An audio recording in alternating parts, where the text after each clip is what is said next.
कभी कभी जीवन ऐसे मोड़ पर खड़ा हो जाता है जहां हमें समझ नहीं आता कि क्या सही है और क्या गलत। रिश्ते टूट रहे होते हैं, मन अशांत होता है और चारों ओर अंधकार ही अंधकार दिखाई देता है।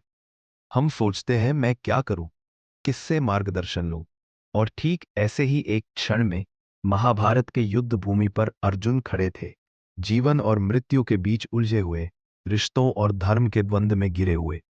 तब श्री कृष्ण ने जो कहा वही भगवद गीता कहलाया, और आज मैं आपको उसी गीता का सार सुनाने आया हूं। ऐसा ज्ञान जो आज भी हर व्यक्ति के जीवन में प्रकाश फैला सकता है। अर्जुन ने अपना धनुष नीचे रख दिया था। सामने अपने ही बंधु बांधव खड़े थे, भीष्म पितामह, गुरु द्रोण, भाई मित्र। अर्जुन ने कहा, हे केशव, मैं युद्ध नहीं कर सकता। मैं अपने ही लोगों को मारकर क्या पाऊंगा। श्री कृष्ण मुस्कुराए। उन्होंने कोई आदेश नहीं दिया, कोई गुस्सा नहीं किया। उन्होंने कहा, हे अर्जुन, तुम जिस शरीर को मारने से डर रहे हो वह तो नाशवान है। आत्मा न तो जन्म लेती है न मरती है, वह तो शाश्वत है। और वहीं से शुरू हुआ गीता का दिव्य उपदेश। पहली सीख, कर्म करो, फल की चिंता मत करो। श्री कृष्ण ने कहा, कर्मण्येवाधिकारस्ते मा फलेषु कदाचन, यानी तुम्हारा अधिकार केवल कर्म करने में है, फल पर नहीं। जब हम केवल परिणाम के पीछे भागते हैं तब चिंता, भय और मोह जन्म लेते हैं। लेकिन जब हम निस्वार्थ भाव से कर्म करते हैं तब मन शांत होता है और आत्मा प्रसन्न।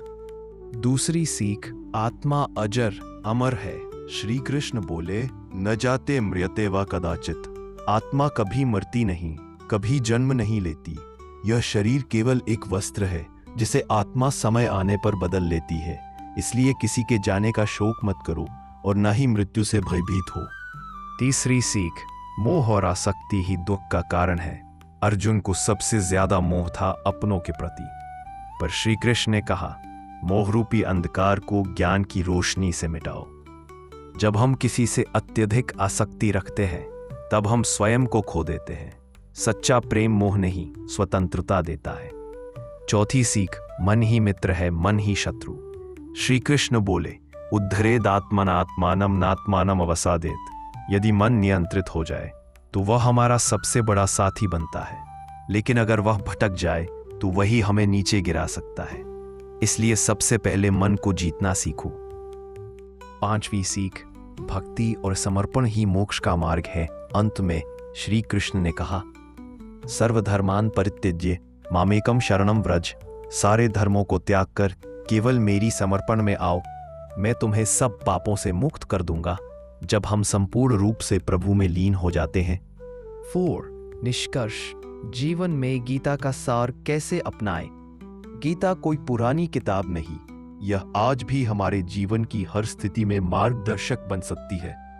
जब रास्ता न दिखे तो गीता पढ़ो, जब मन डगमगाए तो श्री कृष्ण को स्मरण करो, जब जीवन में शांति न हो तो गीता के एक श्लोक को गहराई से समझो। गीता हमें सिखाती है कि जीवन संघर्ष नहीं, साधना है, और श्री कृष्ण केवल भगवान नहीं, वो हमारे साथी, गुरु और मार्गदर्शक हैं। तो अगली बार जब जीवन में अंधेरा लगे तो युद्ध छोड़ो मत, श्री कृष्ण को रथ की सवारी सौंप दो, और तब तुम हारोगे नहीं बल्कि जीवन को सार्थकता से भर दोगे।